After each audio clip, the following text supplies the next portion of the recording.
In the practical art of war, the best thing of all is to take the enemy's country whole and intact. To shatter and destroy is not so good. So, too, it is better to recapture an army entire than to destroy it.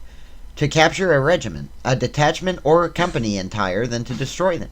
Hence, to fight and conquer in all your battles is not supreme excellence.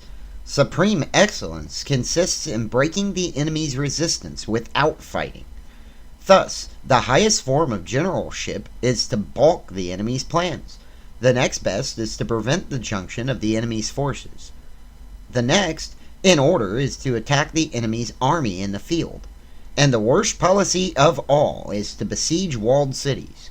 The rule is not to besiege walled cities if it can possibly be avoided.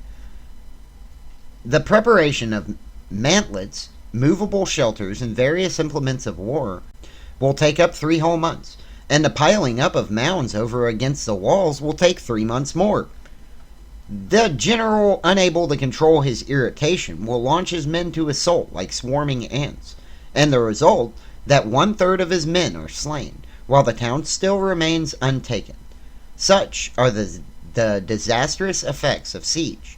Therefore, the skillful leader subdues the enemy's troops without any fighting. He captures their cities without laying siege to them. He overthrows their kingdom without lengthy operations in the field. With his forces intact, he will dispute the mastery of the empire, and thus, without losing a man, his triumph will be complete. This is the method of attacking by stratagem. It is the rule in war, if our forces are 10 to the enemy's 1, to surround him, if 5 to 1, to attack him. If twice as numerous, to divide our army into 2.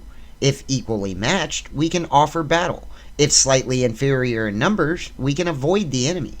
If quite unequal in every way, we can flee from him. Hence, though an obstinate fight may be made by a small force, in the end it must be captured by the larger one. Now, the general is the bulwark of the state. If the bulwark is complete at all points, the state will be strong. If the bulwark is defective, the state will be weak. There are 3 ways in which a ruler can bring misfortune upon his army. By commanding the army to avoid or to retreat, being ignorant of the fact that it cannot obey. This is called hobbling the army. By attempting to govern an army in the same way as he administers a kingdom, being ignorant of the conditions which obtain in an army. This causes restlessness in the soldiers' minds. By employing the officers of his army without discrimination, that is, he is not careful to use the right man in the right place. Through ignorance to the military principle of adaptation to circumstances. This shakes the confidence of the soldiers. But when the army is restless and distrustful, trouble is sure to come from the other feudal princes. This is simply bringing anarchy into the army and flinging victory away.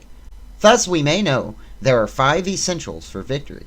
He will win who knows when to fight and when not to fight. He will win who knows how to handle both superior and inferior forces. He will win whose army is animated by the same spirit throughout all its ranks. He will win who's prepared himself, waits to take the enemy unprepared.